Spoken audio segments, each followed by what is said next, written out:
Today I'm going to be ranking watch brands. Exciting! Before we get into the video, I'm going to ask you to like, subscribe, give us a bit of support and follow us on Instagram. First watch brand I see here, or brand I see here, is Hermès. This is a Hermès tie. So a fashion brand who makes clothes, bags, rubbish watches. We'll put that in trash. It's a nice tie though. The next watch brand, Gucci.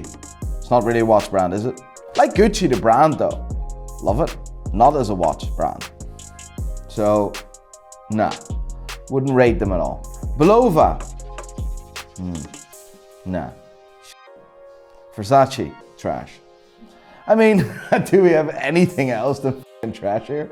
Oh, Bulgari. I would buy Bulgari. Bulgari made the smallest and the thinnest automatic movement in the world, right? The Octo Finissimo, incredible watch. Bulgari is really innovative. Their designs are just not my taste. But because they're so cool and innovation, I definitely would recommend Bulgari to buy. Breitling.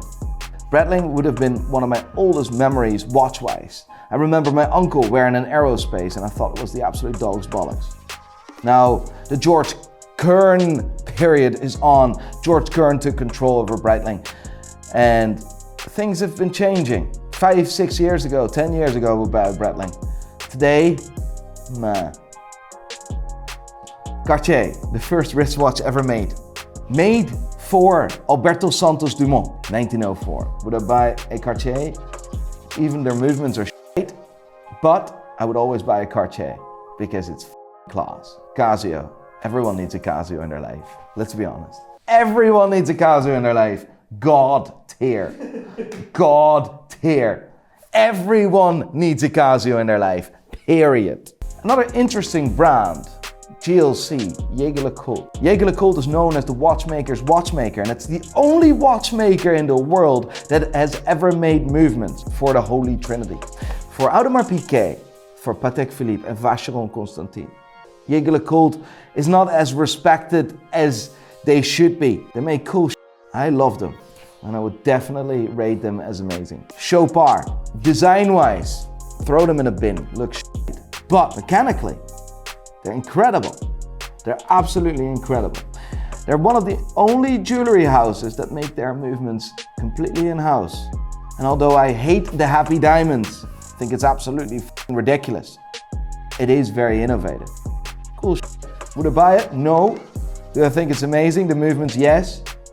Let's just put it in the middle. Jacob & Co. Now we all know that that is the Hublot category. No, Jacob & Co. No. Jacob & Co is just trash. Holy f***. Hublot. Hublot has its own category, right?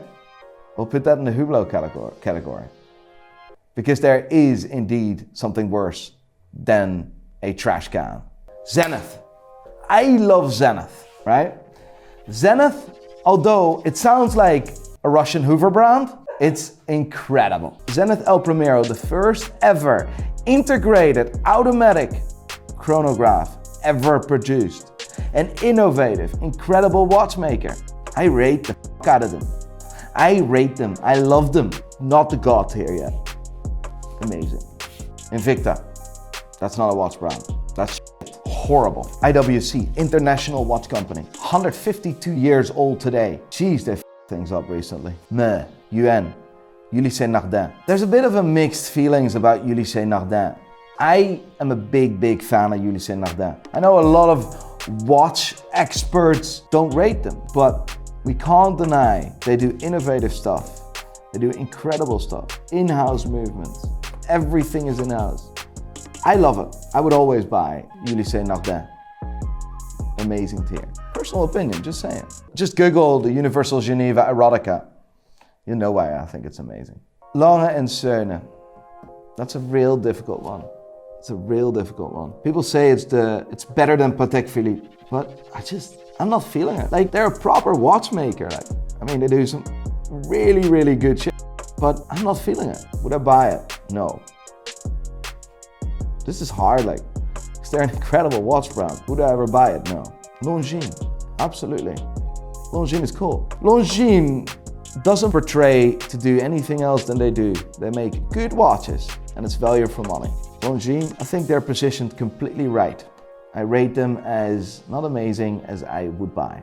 I love their heritage versions or their heritage line, really cool. And the big eye would be my favorite Longines. Movado, back in the day it was good, nowadays it's not. Movado, I put that in trash. Omega. So the Omega Speedmaster, that was my first ever luxury watch. I don't like what they're going with all these special editions, but yeah, they're a cool watch brand, like, they're good. Would I buy it? Yeah, I would. Yeah, love it. Panerai. If you asked me this question to rate Panerai 5 years ago, we would have a different conversation than we have now. Panerai completely f***ed up recently. Not only just on social media, but also with their watches. Putting another limited edition out that was already produced in the past for their clients. We're talking about the bronze Panerai. Putting fake watches on their Instagram. Panerai, you lost your identity. And although you're connected to my absolute favorite watch brand in the world, because that's where your case is based on the Rolex Oyster case. But you really f***ed up. You're trash. Raymond Wheel. Not even worth talking about. Richard Mille. Would I buy it? I don't really have much to say about Richard Mille other than over-engineered. But Jesus Christ, they put a lot of time in it. Like, did you know that every single part of a Richard Mille is produced by them? There's not even a normal screw in a Richard Mille. There's particular screws that Richard Mille made for their watch. So you also need particular tools to fix that watch. So yes, they've put a lot of time in that. Fair play. Seiko. Would I buy a Seiko? Yes. I'm happy I don't see Grand Seiko because I find it absolutely rubbish, because who's paying $5 grand for a Seiko? And now everyone is going, Grand Seiko! And there you go, f yourself with Grand Seiko. Grand Seiko is still a Seiko, but you are willing to pay $5 grand for one. You're all snobs, you Grand Seiko lovers. Give me dislikes, I love you. Would I buy a Seiko? Yeah. Would I buy a Grand Seiko? No. Take Heuer. I would buy a Heuer. An old style vintage Heuer chronograph. That was the standard of time measurements, of car racing. The Heuer chronograph was the dog's bollocks. I would only buy it if the price is right. I would only buy it if the price is right. Tissot, same a bit as Longines, make good shit. They do what they say they do. I'm just not a fan of the brand. Vacheron Constantin, unbelievable. Patek Philippe, it's not much better than Patek Philippe, isn't there? I'll put them on amazing.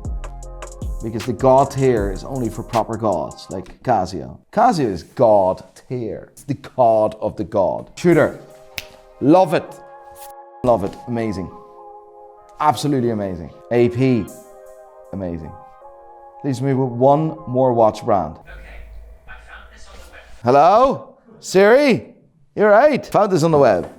Good man. So, last one, Rolex. Let's say a few things about Rolex, because we wouldn't have the watch industry today without Rolex. Rolex has set the standard of everything. Rolex is the crown, Rolex is the king, Rolex is the god.